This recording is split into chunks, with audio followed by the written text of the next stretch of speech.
Welcome to the Prayagraj institute. आज हम लोग बात करेंगे फिर से एक पेपर लीक के बारे में। जी हाँ, यह है 11th जेपीएससी प्रीलिम्स का एग्ज़ाम।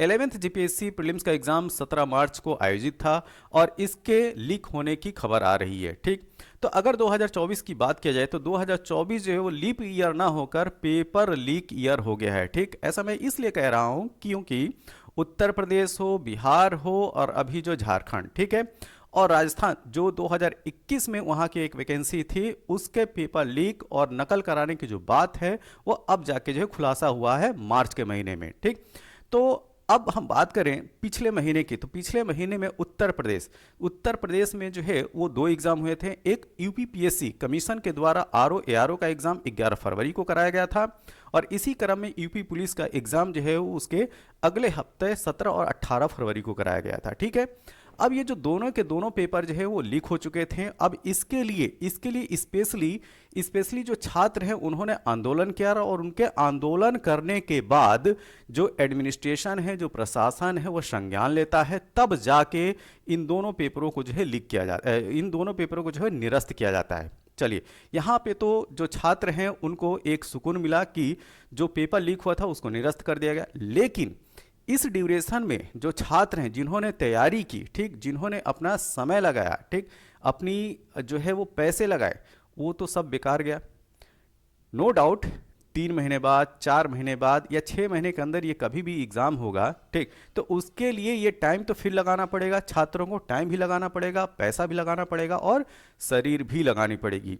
तो ये जो राज्य हैं, ठीक, उत्तर प्रदेश, बिहार, राजस्थान, मध्य प्रदेश, ठीक, अब इन राज्यों में जो पेपर लीक हो रहे हैं और पेपर लीक होने के बाद छात्रों को ही इसके लिए आंदोलन करना पड़ता है। और उत्तर प्रदेश, अगर कमीशन की मैं बात करूं तो उत्तर प्रदेश कमीशन के द्वारा यह कहा गया छात्रों से कि आप जो है हमें साक्ष्य दीजिए, उन साक्ष्यों का हम अवलोकन करेंगे, हमारी आंतरिक जो टीम है वो उसको देखेगी, फिर हम डिसाइड करेंगे कि पेपर लीक हुआ कि नहीं लीक हुआ। ठीक है, तो इस तरह की बातें जो है काफ़ी हास्यास्पद हैं।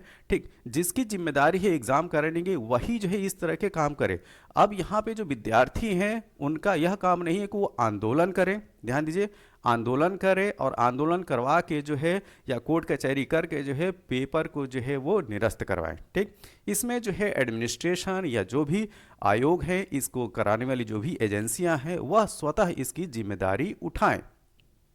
अब बात ये आती है कि बहुत सारे एग्ज़ाम ऐसे होते हैं जिनमें इसी तरीके से तो पेपर तो लीक होता है, उसमें नकल भी होती है और लोग जो है उसमें उस एग्ज़ाम को क्वालिफाई भी कर जाते हैं, ठीक है, नकल करके या पेपर लीक करा करके।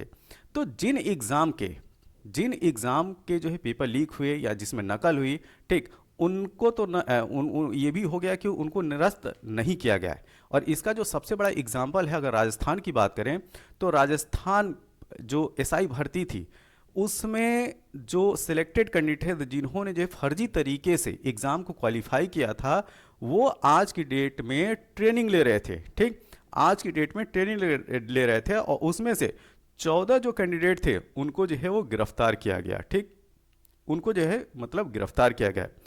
अगर ये बात ना पता चलती या इस तरह के जो भी पास्ट में जो भी एग्ज़ाम हुए होंगे, ठीक, अगर इस तरह की बातें जो है ओपन ना हो पाती तो क्या होता, वो लोग जो है सर्विस भी कर लेते, रिटायर भी हो जाते। तो इसका मतलब यहाँ पे एक चीज़ ध्यान देने वाली बात है, बहुत सारे एग्ज़ाम में ऐसा हो रहा है कि पेपर लीक भी हो रहे हैं, ठीक, नकल भी हो रही है और लोग जो है सिलेक्ट होने के बाद जो है वो जॉब भी कर रहे हैं। एक प्रदेश ऐसा है जो पेपर लीक की भी बात नहीं मानता, नकल होने की भी बात नहीं मानता, ठीक, और इस फर्जी तरीके से जो कैंडिडेट क्वालिफाई हो जाते हैं उनको नियुक्ति पत्र भी दे देता है। ठीक है, तो वह कौन सा राज्य है, उस राज्य का नाम आप कमेंट बॉक्स में जरूर बताएं।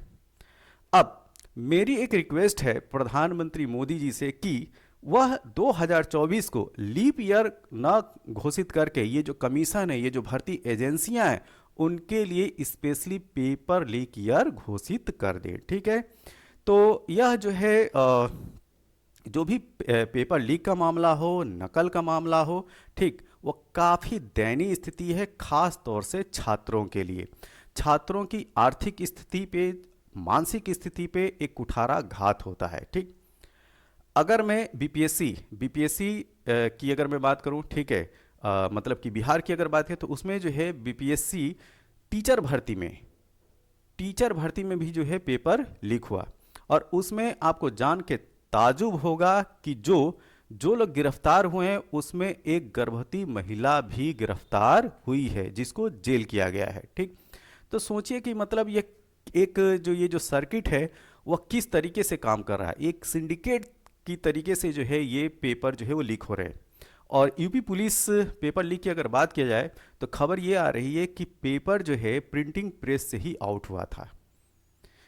तो जो भी ये सब जो पेपर लीक हो रहे हैं उसको उसको जो है काफ़ी एक सिंडिकेट तरीके से जो है लोग लगे हुए हैं पेपर लीक कराने में। और यहाँ पे जो पूरा जो एक जो सर्किट है, ठीक, काफ़ी संगठित ऑर्गेनाइज रूप में जो है वो काम कर रहा है। तो इसमें जो गवर्नमेंट की जो मशीनरी है उसको अच्छी तरीके से जो वो देखें और इस सिंडिकेट को वो तोड़ें कि जिससे कि जो नियर फ्यूचर में जो भी पेपर लीक होने की घटना है दोबारा ना हो। ठीक, तो हमारे साथ आप बने रहिए, तब तक के लिए थैंक यू, धन्यवाद।